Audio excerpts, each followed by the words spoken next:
Assalamualaikum warahmatullahi wabarakatuh. Halo teman-teman semua, perkenalkan nama saya Adinda Mahfauza dengan NIM 20140400027, kelas Tadris Matematika B20, Fakultas Tarbiyah dan Keguruan UIN Imam Bonjol Padang. Baiklah teman-teman, di video kali ini saya akan menjelaskan materi rancangan pembelajaran matematika pada mata kuliah rancangan pembelajaran matematika yaitu RPM dengan dosen pengampu Ibu Nita Putri Utami MPD. Di video kali ini saya akan menjelaskan berbagai macam perangkat pembelajaran yang ada di sekolah yang dimulai dari kalender akademik, rincian minggu efektif, prota, promes, KKM, silabus, dan keterkaitan KI dan KD. Untuk itu, terus teman-teman saksikan video ini agar teman-teman dapat lebih memahaminya. Selamat menyaksikan! Mulai dari kalender akademik. Nah, pengertian dari kalender akademik sendiri adalah pengaturan waktu untuk kegiatan pembelajaran peserta didik selama 1 tahun ajaran yang mencakup permulaan tahun pelajaran, minggu efektif belajar, waktu pembelajaran efektif, dan hari libur. Permulaan tahun ajaran adalah bulan Juli setiap tahun dan berakhir pada bulan Juni tahun berikutnya. Nah, hari libur sekolah ditetapkan berdasarkan keputusan Menteri Pendidikan Nasional dan Menteri Agama dalam hal yang berkaitan dengan hari raya keagamaan. Kepala daerah tingkat kabupaten atau kota atau organisasi penyelenggaraan pendidikan dan menetapkan hari libur khusus. Pemerintah pusat, provinsi, kabupaten, kota dapat menetapkan hari libur serentak satu satuan pendidikan. Satuan pendidikan dasar dan menengah dapat menyusun kalender pendidikan sesuai kebutuhan daerah, karakteristik sekolah, kebutuhan peserta didik, dan masyarakat, dengan memperhatikan kalender pendidikan sebagaimana yang dibuat dalam standar isi. Selanjutnya, komponen dari kalender pendidikan. Kalender akademik mencakup komponen sebagai berikut, yaitu permulaan waktu pembelajaran. Permulaan waktu pembelajaran dimulai setiap satuan pendidikan dimulai pada setiap awal tahun pelajaran. Lalu, pengaturan waktu pembelajaran, yang mana minggu efektif belajar adalah jumlah minggu kegiatan pembelajaran di luar waktu libur untuk setiap tahun pembelajaran pada setiap tahun pendidikan. Waktu pembelajaran efektif adalah jumlah jam pembelajaran setiap minggu yang meliputi jumlah jam pembelajaran untuk seluruh mata pelajaran, termasuk muatan lokal kurikulum tingkat daerah ditambah jumlah jam untuk kegiatan lain yang dianggap penting oleh satuan pendidikan. Pengaturan waktu libur. Penetapan waktu libur dilakukan dengan mengacu pada ketentuan yang berlaku tentang hari libur, baik nasional maupun daerah. Waktu libur dapat berbentuk jeda tengah semester, jeda antar semester, libur akhir tahun pembelajaran, dan libur keagamaan. Hari libur umum termasuk hari-hari besar nasional dan hari libur khusus. Kalender akademik memiliki masa berlaku maksimal 1 tahun, sehingga harus selalu diganti dalam setiap tahun. Di Indonesia, kalender akademik bagi sekolah-sekolah diatur secara nasional dan surat keputusan Menteri Pendidikan dan Kebudayaan. Surat keputusan Kemendikbud yang kita masih berlaku adalah SK nomor 0255 U 1976 tentang pedoman bagi sekolah dalam lingkungan Departemen Pendidikan dan Kebudayaan. Secara garis besar, pedoman ini menyebutkan bahwa kalender akademik mengatur semua kegiatan sekolah meliputi penerimaan siswa dan persiapan tahun ajaran, hasil hari pertama di sekolah, kegiatan belajar mengajar, persiapan mengajar, penyajian pelajaran, evaluasi belajar, kenaikan kelas, tamat belajar, bimbingan siswa, upacara sekolah, kegiatan dalam libur sekolah, kegiatan ekstrakurikuler. Penyusunan kalender akademik. Dalam penyusunan kalender akademik ada beberapa aspek penting yang harus dipertimbangkan, yakni sebagai berikut. 1. Permulaan tahun pelajaran adalah waktu dimulainya. Lalu minggu efektif belajar adalah jumlah minggu yang kegiatan pembelajaran untuk setiap tahun pelajaran. Sekolah madrasah dapat mengalokasikan lamanya minggu efektif belajar sesuai dengan kebutuhannya. Waktu pembelajaran efektif adalah jumlah jam pembelajaran setiap minggu, meliputi jumlah jam pembelajaran untuk mata pelajaran termasuk muatan lokal ditambah juga dengan pengembangan diri. Waktu libur adalah waktu yang ditetapkan untuk tidak diadakannya kegiatan pembelajaran terjadwal.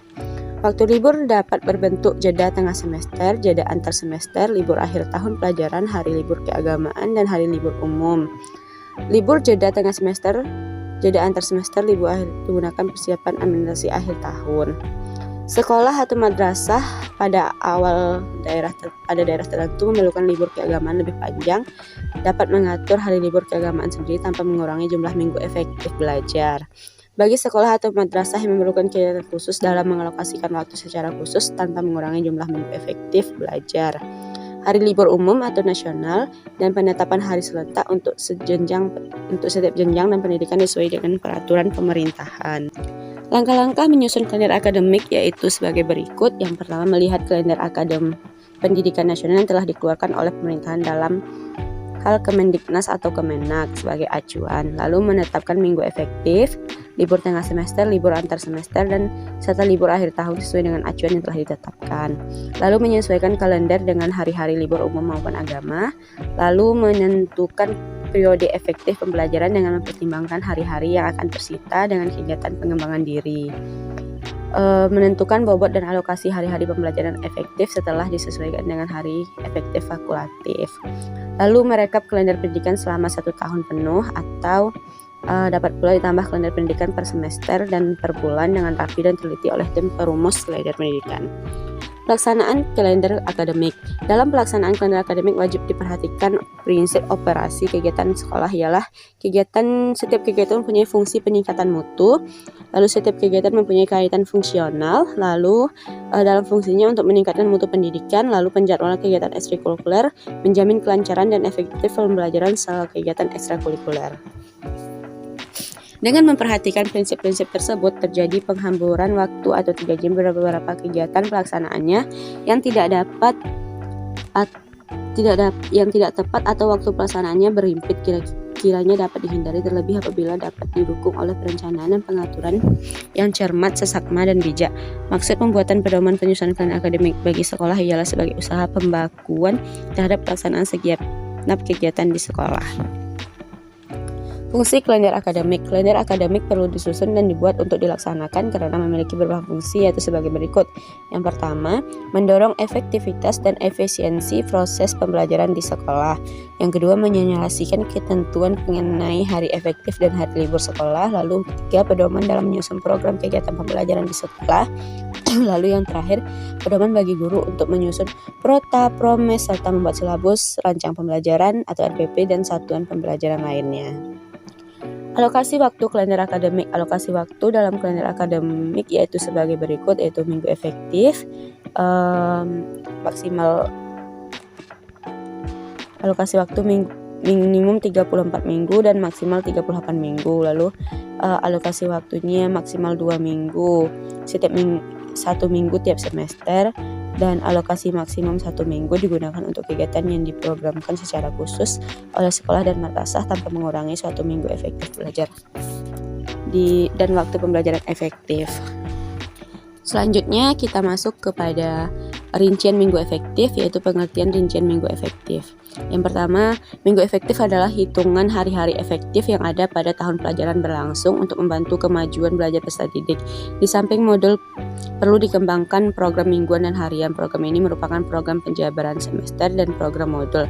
Melalui program ini dapat diketahui tujuan-tujuan yang telah dicapai dan yang perlu diulang bagi setiap peserta didik, sehingga dapat diketahui peserta didik yang mendapat kesulitan dalam setiap modul yang dikerjakan dan peserta didik memiliki kecepatan belajar di atas rata-rata. RME merupakan hitungan hari mengajar, baik itu hari efektif maupun hari libur, semua dihitung dalam RME sebagai perencanaan pembelajaran. Pentingnya RME sama seperti pentingnya jadwal pelajaran. Tanpa adanya RME, maka pembelajaran tidak mungkin bisa dilaksanakan dan terselesaikan dengan baik. Seseorang bisa mengetahui kapan hari libur dan kapan hari kerja dengan melihat kalender atau penanggalan. Fungsi minggu efektif ini adalah mengatur waktu dan kegiatan pembelajaran di sekolah dan madrasah mulai dari awal tahun pelajaran yang kita ketahui dimulai bulan Juli sampai akhir tahun pembelajaran dimulai bulan Juni. Dalam penyusunan rincian minggu efektif, jumlah minggu dalam semester merupakan jumlah seluruh minggu dalam semester, baik minggu efektif maupun minggu tidak efektif. Jumlah minggu tidak efektif di mana dalam minggu tersebut lebih dari 3 hari tidak bisa digunakan sebagai kegiatan pembelajaran. Jumlah minggu efektif di mana jumlah minggu tersebut merupakan jumlah minggu efektif yang digunakan sebagai kegiatan pembelajaran. Jumlah jam efektif kegiatan belajar mengajar, lalu merupakan jumlah total jam efektif dalam semester. Diperhatikan dalam hal-hal yang perlu diperhatikan dalam menyusun rincian minggu efektif. Yang pertama itu tujuan apa yang diinginkan atau bagaimana cara mengorganisasikan aktivitas belajar dengan layanan-layanan pendukung. lalu program dan layanan atau bagaimana cara mengorganisasikan aktivitas belajar dengan layanan pendukung, lalu tenaga manusia, lalu keuangan, lalu bangunan fisik, lalu struktur organisasi, lalu konteks sosial atau elemen-elemen lainnya yang perlu dipertimbangkan dalam perancangan pembelajaran. Yang D yaitu manfaat dari menghitung dan menyusun minggu efektif. Ada 5 manfaatnya. Yang pertama untuk mengetahui hari dan minggu efektif dan tidak efektif untuk kegiatan pembelajaran. Yang kedua pedoman bagi para pendidik pengajar untuk membagi dan mengatur alokasi waktu kegiatan pembelajaran. Yang ketiga sebagai acuan untuk membuat perangkat pembelajaran seperti Prota dan Promes, lalu memudahkan bagi para pendidik mengajar dalam menyusun dan membuat RPP, meningkatkan aktivitas pembelajaran di kelas. Cara-cara kita menyusunnya, pertama kita harus menyiapkan kalender pendidikan. Langkah awalnya itu dalam menghitung jumlah minggu efektif ada yang perlu kita sediakan kalender pendidikan. Biasanya kalender pendidikan ini dikeluarkan oleh Dinas Pendidikan atau kantor Kementerian Agama setempat satuan kerja kita berada. Ini adalah awal pertama yang harus kita siapkan dalam menghitung minggu efektif. Lalu menghitung jumlah pekan. Langkah yang kedua ini kita menghitung jumlah seluruh pekan dalam 1 bulan dimulai dari bulan Juli karena awal tahun pelajaran sampai bulan Desember karena akhir semester pada semester pertama yaitu semester ganjil. Kemudian kita hitung lagi jumlah seluruh pekan dalam bulan Januari sampai dengan bulan Juni. Selanjutnya menentukan jumlah hari. Perlu diperhatikan dalam menentukan jumlah hari efektif dalam 1 pekan, mintalah jadwal pengajar Anda untuk menyesuaikan hari-hari efektif dalam 1 pekan. Lalu merekapitulasi hari tidak efektif. Lalu menghitung pekan tidak efektif, lalu menghitung jumlah minggu efektif. Nah, setelah kita mendapatkan pekan tidak efektif, selanjutnya kita menghitung jumlah minggu efektif. Caranya adalah jumlah pekan dalam 1 semester dari Juli sampai dengan Desember dikurangi dengan jumlah minggu tidak efektif yang sudah kita hitung. Jumlah pekan dalam 1 minggu kurang dengan jumlah minggu tidak efektif sama dengan jumlah pekan efektif dalam 1 semester. Dan dengan hasil pengurangan tadi, maka ditemukanlah jumlah minggu efektif dalam 1 semester. Kemudian lanjutkan untuk menghitung minggu efektif atau pekan efektif di semester 2 atau semester genap berikutnya. Selanjutnya kita membahas program tahunan, di mana program tahunan ini pengertiannya adalah dalam kegiatan pendidikan tenaga pendidik harus memiliki strategi dan pengaturan agar perencanaan dapat berjalan dengan lancar, bukan hanya menentukan metode pembelajaran di kelas tetapi juga harus menciptakan pembelajaran yang efektif dan efisien melalui perancangan yang matang. Guru diharuskan membuat perencanaan pembelajaran untuk 1 tahun atau 1 semester ke depan. Salah satu program yang harus dibuat oleh guru adalah program tahunan. Biasanya program tahunan ini selalu sejalan dengan program semester, yang mana itu 6 bulan saja. Program tahunan atau Prota dan program semester atau Promes merupakan gambaran umum yang dilakukan oleh guru selama 1 tahun dan 6 bulan. Prota dan Promes biasanya perlu dipersiapkan dan dikembangkan oleh guru sebelum tahun pelajaran. Oleh karena itu, Prota dan Promes merupakan rancangan kegiatan yang akan dilaksanakan dalam sistem pendidikan dalam 1 lembaga pendidikan. Program tahunan atau Prota, program semester atau Promes merupakan gambaran umum yang dilakukan oleh guru selama 1 tahun atau 6 bulan. Dalam perkembangan dan pengajian penyusunan terdapat beberapa alternatif format program tahunan dengan memiliki pendidikan kebebasan dalam menentukan format program tahunan. Prota atau Promes merupakan administrasi pembelajaran yang menjadi dasar bagi susunan administrasi pembelajaran lainnya. Program ini perlu dipersiapkan dan dikembangkan oleh guru sebelum tahun ajaran karena program tahunan berisi tentang garis-garis besar yang hendak dicapai dalam 1 tahun dan dikembangkan oleh guru mata pelajaran yang bersangkutan. Program ini perlu dipersiapkan dan dikembangkan oleh guru sebelum tahun pelajaran dimulai karena merupakan pedoman bagi pengembangan program-program berikutnya.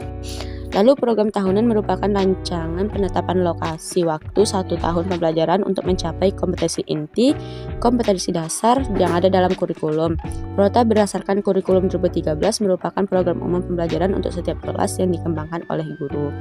Program tahunan atau Prota adalah rencana penetapan alokasi waktu 1 tahun atau mencapai tujuan pembelajaran yang kompetensi inti dan kompetensi dasar yang telah ditetapkan. Sumber-sumber yang digunakan sebagai pengembangan program tahunan adalah yang pertama itu daftar kompetensi standar sebagai konsensus nasional yang dikembangkan dalam SKKD setiap mata pelajaran yang akan kembangkan.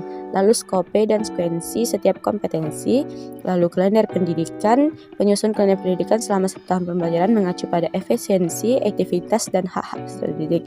Tujuan menyusun program tahunan yaitu untuk menata materi secara logis, sistematis, dan hierarkis, lalu mendistribusikan alokasi waktu untuk setiap pokok bahasan, lalu mendorong proses pembelajaran menjadi efektif dan efisien berdasarkan tik yang telah ditetapkan, memudahkan guru untuk mengetahui target kurikulum per pokok bahasan atau per bulan. Adapun yang menjadi fungsi program tahunan adalah mengorganisasikan pembelajaran agar bisa berjalan secara optimal, jadikan pedoman untuk menyusun promes, dijadikan pedoman dalam menyusun kalender pendidikan, dan digunakan sebagai acuan untuk mengoptimalkan penggunaan waktu efektif pembelajaran yang tersedia. Komponen-komponen dalam menyusun program tahunan yaitu yang pertama, identifikasi satuan pendidikan atau nama lembaga sekolah, yang kedua mata pelajaran, yang ketiga tahun pelajaran, yang keempat standar kompetensi atau SK, yang kelima kompetensi dasar atau KD.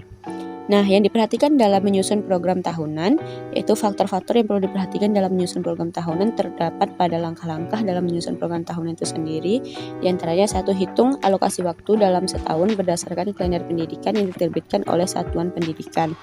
Hal-hal yang diperhatikan adalah banyaknya pekan dalam setiap bulan, jumlah pekan efektif per bulan, jumlah pekan tidak efektif, dan total pekan efektif, pekan tidak efektif per tahun. Yang kedua, alokasi waktu per semester. Yang ketiga, menentukan hitung jumlah efektif per semester.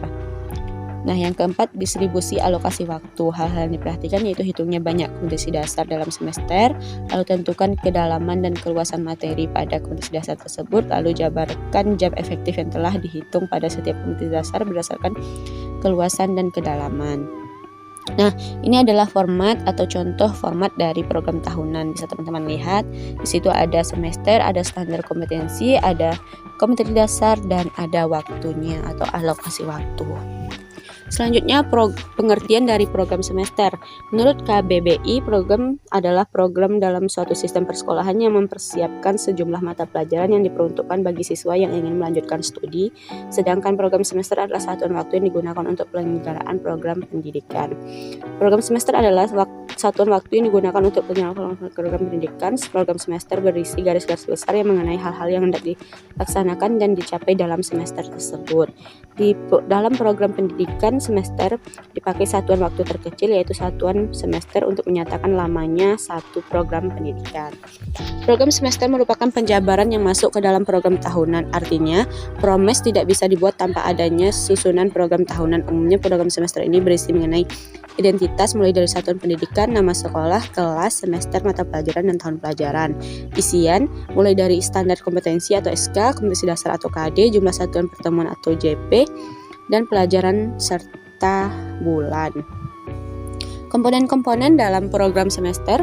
Pada umumnya program semester ini berisikan tentang bulan atau pokok bahasan hendak disampaikan, waktu yang direncanakan, dan kegiatan-kegiatan. Komponen-komponennya yaitu yang pertama identitas seperti satuan pendidikan, mata pelajaran, kelas, dan semester. Lalu kompetensi inti, kompetensi dasar, materi pokok, kegiatan pembelajaran, indikator penilaian, teknik, bentuk instrumen dan contoh instrumen, lalu alokasi waktu, lalu sumber belajar dan karakter. Yang diperhatikan dalam menyusun program semester, bila guru mengajar tanpa membuat prota atau promes, maka yang terjadi adalah banyak guru yang keteteran menyelesaikan materi yang akan diberikan kepada siswanya, bahkan ada guru yang tidak dapat menyelesaikan materinya. Pertama, kemungkinan keterlambatan materi disebabkan oleh kurangnya siswa menangkap materi yang disajikan sehingga guru harus mengulang-ulang materi agar kelas yang diampunya dapat tuntas. Konsekuensinya adalah menambah alokasi waktu untuk materi tersebut. Dampaknya justru berpengaruh pada SK dan KD lainnya. Yang kedua, tidak adanya peta materi dalam hitungan semester dan tahun. Peta materi penting untuk mengetahui distribusi materi terhadap alokasi waktu. Peta materi yang dimaksud tidak lain adalah program tahunan atau prota, promes atau program semester. Kedua program ini disusun untuk menjadikan pedoman dan batasan guru untuk menyajikan materi terhadap alokasi waktu, apakah selama satu semester atau selama 1 tahun pelajaran. Adapun langkah-langkah dalam menyusun program semester. Yang pertama itu memasukkan KD, topik dan subtopik bahasan dalam format program semester. Dan yang kedua yaitu menentukan jumlah jam pada setiap kolom minggu dan jumlah tatap muka per minggu untuk mata pelajaran. Yang ketiga, melokasikan waktu sesuai kebutuhan bahasan topik dan subtopik pada kolom minggu dan bulan. Nah, untuk manfaat dari program semester sendiri atau PROMES, yang pertama, mempermudah seorang guru dalam proses pembelajaran selama 1 semester. Yang kedua, sebagai petunjuk arah kegiatan dalam mencapai tujuan pembelajaran yang dilakukan. Yang ketiga, sebagai pola dasar dalam mengatur tugas dan wewenang bagi setiap unsur yang terlibat dalam kegiatan-kegiatan pembelajaran. Yang keempat, sebagai pedoman kerja bagi setiap unsur yang bagi guru maupun murid, sebagai alat ukur keefektifan suatu proses pembelajaran sehingga setiap saat dapat diketahui ketepatan dan kelambanan kerja. Lalu untuk bahan penyusun data agar terjadi keseimbangan kerja, lalu untuk menghemat waktu dan tenaga, alat-alat dan biayanya. Nah, itu tadi materi tentang PROSEM. Selanjutnya kita lanjutkan dengan materi yang berikutnya, yaitu tentang KKM. Baiklah, selanjutnya kita akan membahas pengertian dari KKM. KKM, kriteria ketuntasan minimal, adalah kriteria paling rendah untuk menyatakan peserta didik mencapai ketuntasan. Apakah peserta didik dapat melanjutkan pembelajaran selanjutnya atau metode dasar berikutnya? Manfaat dari analisis ini adalah sebagai dasar untuk menetapkan KKM pada tahun berikutnya. KKM harus ditetapkan di awal tahun ajaran oleh satuan pendidikan berdasarkan hasil musyawarah guru mata pelajaran di satuan pendidikan atau beberapa satuan pendidikan yang memiliki karakteristik yang hampir sama. Yang menjadi pertimbangan utama penentuan KKM adalah forum MGMP sekolah. Penetapan KKM dilakukan pada awal tahun pembelajaran berdasarkan hasil musyawarah guru mata pelajaran pada satuan pendidikannya atau beberapa satuan pendidikan yang memiliki karakteristik hampir sama. Kriteria ketuntasan belajar setiap indikator yang ditetapkan dalam sebuah kompetensi dinyatakan dengan angka dari rentang 0 sampai 100. Dengan demikian, nilai KKM dinyatakan dengan angka 0 sampai 100. Angka maksimal 100 merupakan kriteria ketuntasan ideal. Target ketuntasan belajar secara nasional diharapkan mencapai minimal 75. Satuan pendidikan dapat memulai dari kriteria ketuntasan minimal di bawah target nasional, kemudian ditingkatkan secara bertahap. Selanjutnya, fungsi dari KKM. 1. Sebagai acuan bagi seorang guru untuk menilai kompetensi peserta didik sesuai dengan kompetensi dasar atau KD, suatu mata pelajaran atau standar kompetensi atau SK. Yang kedua, sebagai acuan bagi peserta didik untuk mempersiapkan diri dalam mengikuti pembelajaran. Yang ketiga, sebagai target pencapaian penguasaan materi sesuai dengan SK atau KD-nya. Yang keempat, sebagai salah satu instrumen dalam melakukan evaluasi pembelajaran. Yang kelima, sebagai kontrak pedagogik antara pendidik, peserta didik dengan masyarakat, khususnya orang tua dan wali murid. Selanjutnya, tahapan penetapan dan pertimbangan KKM. Yang 1. Penetapan KKM. Penetapan KKM dilakukan oleh guru atau kelompok guru mata pelajaran. Adapun langkah dan tahap penetapan KKM antara lain: 1. Guru atau kelompok guru penetapan KKM mata pelajaran yang mempertimbangkan 3 aspek kriteria, yaitu kompleksitas, daya dukung, dan inteks peserta didik. Hasil penetapan KKM indikator berlanjut pada KD, SK, hingga KKM mata pelajaran. Hasil penetapan KKM oleh guru atau kelompok guru mata pelajaran disahkan oleh kepala sekolah untuk dijadikan patokan guru dalam melakukan penilaian. KKM yang ditetapkan disosialisasikan kepada pihak-pihak yang berkepentingan, yaitu peserta didik, orang tua, dan dinas pendidikan.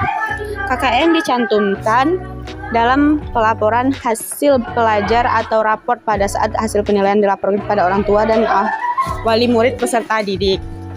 Selanjutnya, pertimbangan KKM. Dalam pembuatan KKM, hal yang harus dipertimbangkan adalah kompleksitas, daya dukung, dan inteks. Kompleksitas mengacu pada tingkat kesulitan kompetensi dasar yang bersangkutan.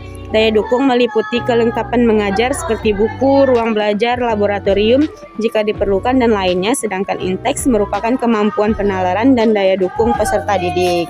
Selanjutnya kita bahas aspek kompleksitas atau kesulitan dan kerumitan. Ditentukan bila dalam pelaksanaan pencapaian kompetensi menurut pemahaman SDM. Memahami kompleksitas yang harus dicapai siswa, memiliki pengetahuan dan kemampuan sesuai bidang, daya kreativitas dan inovasi dalam melaksanakan pembelajaran, waktu yang diperlukan untuk mencapai kompetensi, metode nalar dan kecermatan siswa yang tinggi, latihan khusus dengan bantu orang lain, serta kompleksitas satu sukar KD yang nilainya semakin rendah tapi semakin mudah KD maka nilainya semakin tinggi. Selanjutnya daya dukung, yaitu ketersediaan tenaga SDM, sarana dan prasarana pendidikan yang dibutuhkan, lalu aspek inteks siswa, lalu kemampuan rata-rata yang dimiliki siswa untuk mencapai kompetensi, misalnya hasil seleksi PSB, lalu SKHU, lalu rapot kelas. Selanjutnya komponen menyusun KKM. KKM dirumuskan setidaknya dengan memperhatikan 3 aspek, yaitu karakteristik peserta didik atau inteks, karakteristik mata pelajaran atau kompleksitas materi atau kompetensi, dan kondisi satuan pendidikan atau daya dukung. Nah, karakteristik peserta didik atau inteks ini diketahui dengan memperhatikan kualitas peserta didik dapat diidentifikasi dari hasil tes awal atau nilai raport. Lalu karakteristik mata pelajaran atau kompleksitas adalah tingkat kesulitan dari masing-masing pelajaran. Kondisi satuan pendidikan atau daya dukung itu merupakan kompetensi pendidik, jumlah peserta didik dalam satu kelas, prediksi akreditasi sekolah atau kelaikan sarana dan prasarana di sekolah tersebut. Yang diperhatikan dalam menyusun KKM, langkah-langkahnya yaitu 1. Menghitung jumlah kompetensi dasar setiap mata pelajaran pada masing-masing jenjang dalam 1 tahun pelajaran. Yang kedua, menentukan nilai aspek karakteristik peserta didik atau instek karakteristik mata pelajaran atau kompleksitas, lalu kondisi pendidikan atau daya dukung sehingga menjadi KKM, KD pengetahuan dan keterampilan. Lalu menentukan KKM KD dasar untuk menetapkan KKM mata pelajaran, lalu menentukan KKM setiap mata pelajaran. Hasil penetapan KKM oleh guru atau kelompok guru mata pelajaran selanjutnya disahkan oleh kepala sekolah sebagai pedoman guru dalam melakukan penilaian hasil belajar. Selanjutnya, kompetensi inti adalah peningkatan berbagai kompetensi dasar yang harus diperhasilkan dengan mempelajari mata pelajaran yang berhubungan dengan interior horizontal atau mata pelajaran. Kompetensi inti atau KI meningkat seiring dengan meningkatnya usia peserta didik yang dinyatakan dengan meningkatnya kelas melalui kompetensi inti, integrasi vertikal berbagai kompetensi dasar KD pada kelas yang berbeda dapat dijaga. Oke, selanjutnya kita bahas yaitu pengertian dari KD. Wina Sanjaya menyebutkan bahwa kompetensi adalah perpaduan dari pengetahuan, keterampilan, nilai, dan sikap yang direfleksikan dalam kebiasaan berpikir dan bertindak. Adapun kompetensi dasar adalah kemampuan minimal yang harus dicapai peserta didik dalam penguasaan konsep atau materi pelajaran diberikan dalam kelas pada jenjang pendidikan tertentu. Dengan demikian, dalam suatu mata pelajaran terdapat beberapa kompetensi dasar yang harus 14 kompetensi dasar yang harus dicapai kriteria pencapaian standar kompetensi. Lalu pengertian indikator. Indikator merupakan penjabaran dari kompetensi dasar yang menunjukkan tanda-tanda, perbuatan, dan respon yang dilakukan atau ditampilkan oleh peserta didik. Indikator dirumuskan sesuai dengan karakteristik satuan pendidikan. Kompetensi dasar peserta didik dan dirumuskan dengan menggunakan kata sikap dan refleks sikap yang dioperasionalkan dan terukur dapat diobservasi. Indikator digunakan sebagai dasar penyusun alat penilaian. Lalu komponen-komponen dalam analisis KI, KD, dan indikator. Analisis KI. Tujuan analisis KI untuk mengetahui apakah KI yang telah dirumuskan menunjang dalam pencapaian SKL. Terdapat 4 KI, yaitu KI sikap, spiritual, lalu sikap sosial, sikap pengetahuan, dan keterampilan. Langkah-langkah analisis SKL dan KI yang dapat dilakukan sebagai berikut.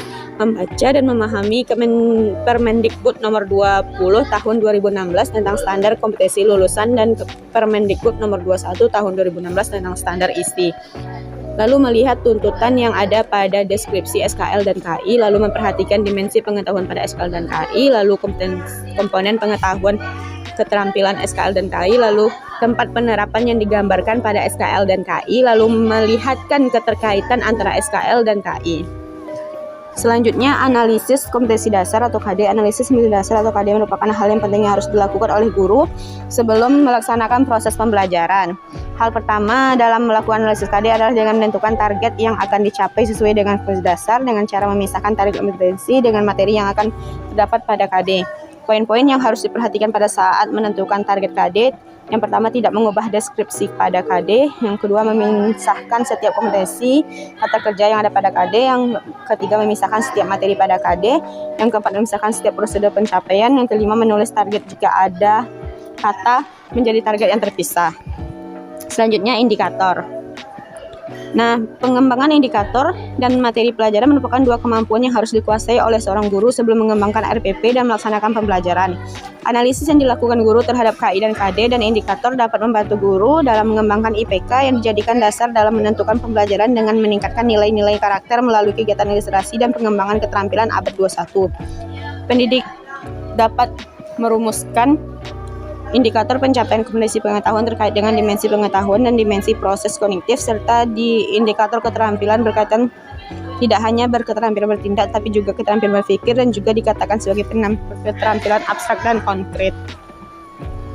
Selanjutnya faktor-faktor yang perlu diperhatikan dalam analisis KI dan KD dan indikator, yaitu cara menganalisis KI dan KD dan indikator.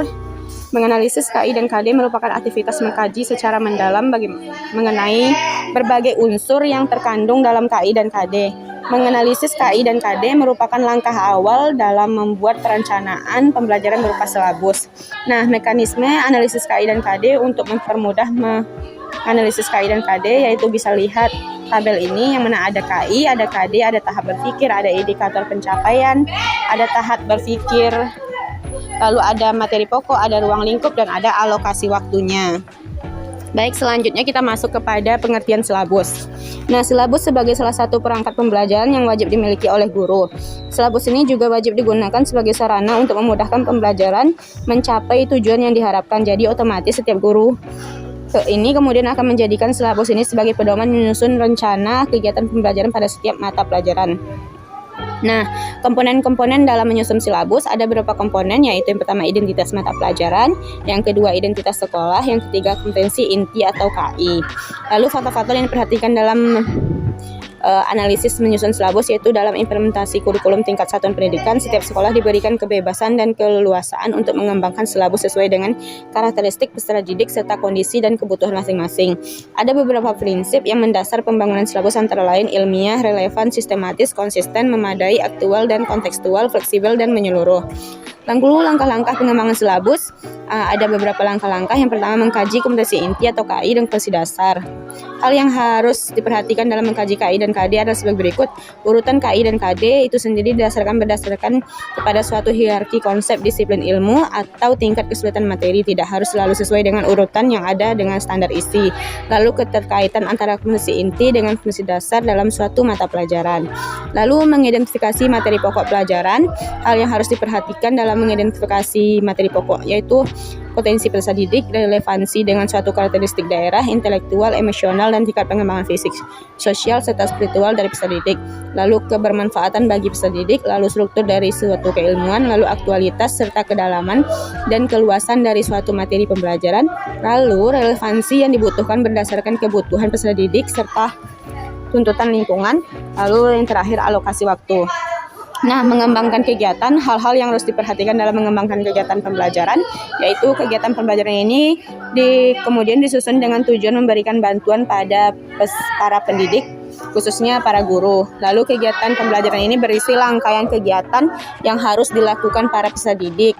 Lalu penentuan berbagai urutan kegiatan pada pembelajaran yang harus sesuai dengan hierarki konsep berisi materi pelajaran. Lalu rumusan pernyataan pada suatu kegiatan pembelajaran minimal mengandung unsur penciri dan mencerminkan berbagai penggolongan pengalaman belajar para siswa. Yang keempat, merumuskan indikator kompetensi dasar. Indikator sebagai sebuah penanda pencapaian suatu kompetensi dasar ditandai juga oleh perubahan perilaku dan dapat diukur. Lalu yang kelima, menentukan jenis penilaian.